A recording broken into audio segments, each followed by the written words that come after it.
Buenas tardes. En el día de hoy vamos a mirar lo que es la desarmada de un carburador. I hate you, I love you, hate that I love you, don't want to, but I can't put nobody else above you. Como ustedes pueden observar en la mesa, tenemos varios carburadores. Tenemos un carburador de alto rendimiento, de una motocicleta de alto cilindraje. Tenemos carburadores BC de velocidad constante. Tenemos carburadores de segunda generación, que son carburadores de cortina, ¿cierto? Que son los carburadores que más se utilizan en la industria de las motocicletas. Ahora, para la mejor comprensión del estudio de un carburador, el carburador se estudia de lo más sencillo a lo más complejo, empezando por el cuerpo inferior. El carburador se divide en dos cuerpos, cuerpo inferior y cuerpo superior. Vamos a hablar del cuerpo inferior. Cuando yo tengo un carburador, hay que tener cuidado con esto, y es, primero, cómo se lava y con qué se lava. El carburador se debe lavar siempre o con thinner o con un líquido que venden en el mercado que se llama líquido para lavar carburadores. Pero todo carburador se debe de desarmar en su totalidad para poder que él quede limpio y verificar las partes que lo componen. El carburador se divide en dos partes, en el cuerpo inferior y el cuerpo superior.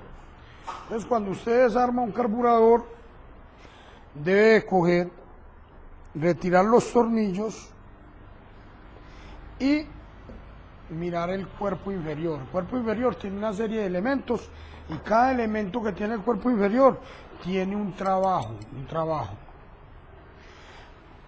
Este cuerpo inferior está dotado de las siguientes partes. Tenemos esta parte que es el depósito o cuba, que es donde el combustible se almacena para poder ser utilizado en la mezcla estequiométrica de la motocicleta.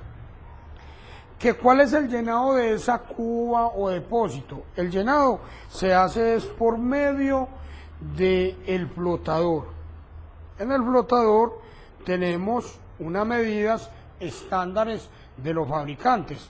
Tenemos primero que todo que definir los tipos de flotadores. Tenemos flotadores así que son por tamboras. Esto también se denominan flotadores por tamboras, pero ya son en otra forma. Igual, tenemos entonces flotadores que son externos y tenemos flotadores como este, que es un flotador interno. Entonces, cuando son flotadores externos, la medida del flotador es de 18 a 22, flota abierta. ¿Qué es flota abierta? Flota abierta es esto. Y flota cerrada es esto. Y flota abierta es esto. Flota cerrada debe ser de 18 a 22. Flota abierta debe ser de 28 a 32.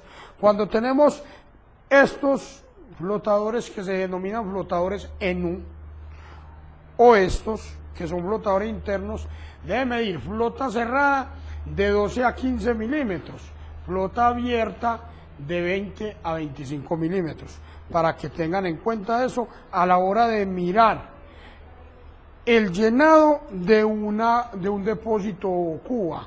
No es que hasta donde tiene la señal, que es en la mitad, porque entonces si es en la mitad es donde quedaría entonces eso, quedaría, digámoslo, desmentido en un cuerpo inferior de esta magnitud. Mira este cuerpo inferior. Entonces acá todo el carburador debe ser al borde. Entonces quedaría ahí desmentido, que tendría que ser en la mitad. Entonces por eso les digo que eso no es como la gente piensa que es en la mitad, no. Todo carburador tiene su cuba o depósito diferente y el llenado se hace por medio del flotador y con un pie de rey, que es una herramienta de medición de un técnico, un pie de rey. Bueno, sigamos con las partes del depósito, de la parte inferior. Tenemos esta partecita que sobresale acá, este tubito, que es el defogue. Ese defogue cumple la función de ¿qué? De eliminar los gases o evacuar los gases producto del almacenamiento de un combustible. Todo carburador tiene que tener defogue y ese defogue debe ser destapado, tiene que mantenerse lavando el carburador, porque un carburador se debe lavar entre 8.000 y 10.000 kilómetros. Cada 8.000 y 10.000 kilómetros se debe lavar el carburador. Y se debe destapar este defogue porque él se va taponando por sedimentos, mugre. Entonces, ¿qué pasa? Como por ahí es por donde se deben de evacuar los gases producto del almacenamiento del combustible, puede pasar que esos gases se almacenan ahí y te chocas en la moto y la moto puede explotar. ¿Por qué? Porque esto se vuelve como una bomba de tiempo, para que pongan mucho cuidado con eso. Tenemos esta partecita que es una válvula de alivio. ¿Para qué la válvula de alivio? Ustedes miran que en el motor cuando enciende, usted la motocicleta, de las primeras partes que calienta es el carburador. ¿Para qué es esa válvula de alivio? Para poder disipar el calor, la temperatura y que no se deformen las piezas. Luego tenemos esta parte que es el empaque. El empaque que va acá encima. Entonces, los empaques los tenemos de dos formas. De asbesto o de cartón, ¿no es cierto? Y de hule o eno, como los quiera llamar. Estos empaques que son en papel o en asbesto, cada que usted baja el carburador los debe cambiar, sustituir. Estos deben de mirar la superficie donde van. Si queda totalmente plano, debe de cambiarlo porque ya está vencido. O sea, si él no está vencido, él queda con relieve. Si él tiene relieve, no necesitas cambiarlo o sustituirlo. Eso con respecto al empaque. Por último, tenemos acá lo que es el tornillo de purga.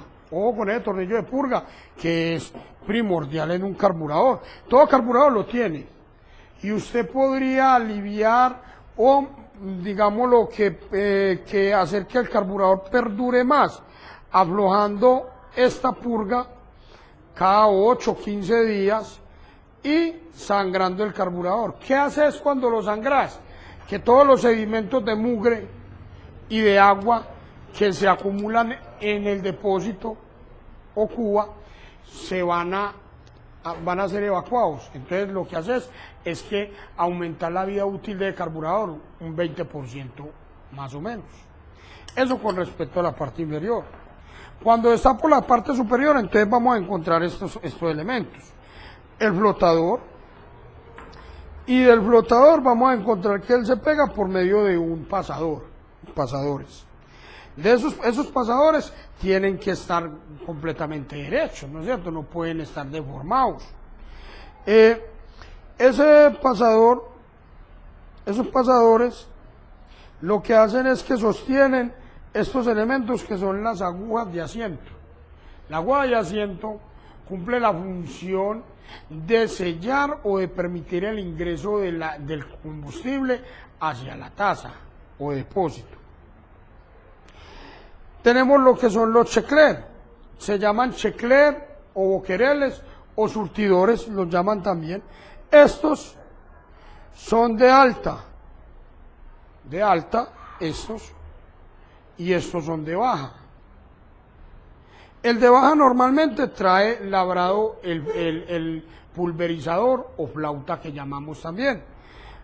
El de baja, el de alta no. El de alta normalmente el pulverizador o flauta de alta viene independiente. Este viene así. Entonces la flauta o pulverizador y acá va lo que es el checler, ¿no es cierto? También tenemos lo que es la cortina, ¿no es cierto? Están las cortinas, también llamados émbolos o difusores. ¿Qué es lo que hace la cortina de émbolo o difusor? Es la encargada de alojar, ella aloja la aguja de combustible, que es la que permite que la mezcla pase hacia el sistema de admisión. Esas agujas tienen que tener mucho cuidado. Hoy en día se está utilizando una aguja estandarizada. Normalmente esas agujas traen 3 o 5 blancos. ¿Qué hace la gente?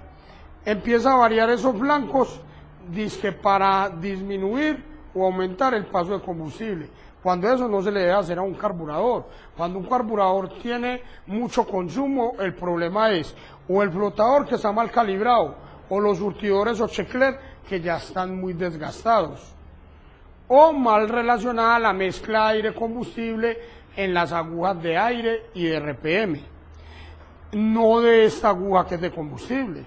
Esas agujas de combustible deben de venir, dependiendo donde el carburador trabaje, debe ir el pin. Por ejemplo, para acá, para Medellín, el pin debe ir en la mitad, porque es zona templada. Pero si estamos en Bogotá hay menos oxígeno. Entonces, al haber menos oxígeno, yo tengo que mantener la mezcla estequiométrica. Entonces, si hay menos oxígeno en Bogotá, debe ir este pin en las dos primeras pistas. ¿Por qué? Para que haya menos combustible allá, para que la mezcla perdure en su rango que es. Si yo estoy en la costa, entonces, o en zona baja, que hay demasiado oxígeno, entonces ese pin debe ir en los dos primeros. ¿Por qué? Para mantener la mezcla ideal, ¿no es cierto? Compensar la mezcla. Entonces tienen que poner mucho cuidado con las agujas, o con los émbolos, o cortinas, o difusor. ¿Por qué? Porque él tiene forma de montar. Normalmente esta parte va siempre para donde va el tornillo o la aguja de RPM, esa parte que es ancha. Esta parte que es seguida va para donde el carburador tiene un pin. Entonces usted debe saber cómo introducirlo acá. Mire, cuando lo introduce, él tiene que bajar hasta abajo. No se puede quedar en el medio. Mucha gente llega y lo hace al contrario, entonces hace esto.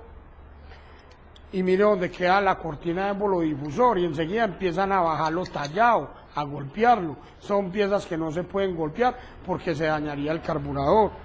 Entonces hay que poner mucho cuidado con eso. El muelle, todos los diferentes muelles, ojo con los muelles, porque los muelles no es para ustedes coger y estirar los muelles, eso no se debe estirar. Un muelle simplemente ya está vencido, se cambia. ¿Qué hace el muelle? Permitir la oscilación de la cortina de émbolo difusor dentro de su pista de trabajo, ¿no es cierto? Eso con respecto a lo que son los elementos internos del cuerpo superior. Recuerden que un carburador se debe lavar con thinner o con líquido para lavar carburadores y se debe soplar o secar con aire comprimido. Si usted no tiene un compresor o una unidad de aire comprimido, pues entonces simplemente vas a una bomba o una parte donde tengan aire comprimido y allá lo secas y luego lo montas. No lave un carburador con ACPM, ni tampoco lo lave con gasolina, no se debe de hacer. Para eso es el thinner y para eso es el líquido para lavar carburadores. Son los únicos líquidos autorizados para hacerse. Un carburador se debe lavar entre 8.000 y 10.000 kilómetros y verificar sus partes. Ahí tenemos las partes y cómo se debe calibrar un flotador. Bueno, señores, esa fue la clase de lo que son las partes del carburador. En nuestra próxima sección armaremos un carburador para que miren cómo se debe armar un carburador. Que estén muy bien. Tell me pretty lies, look me in the face. Tell me that you love me.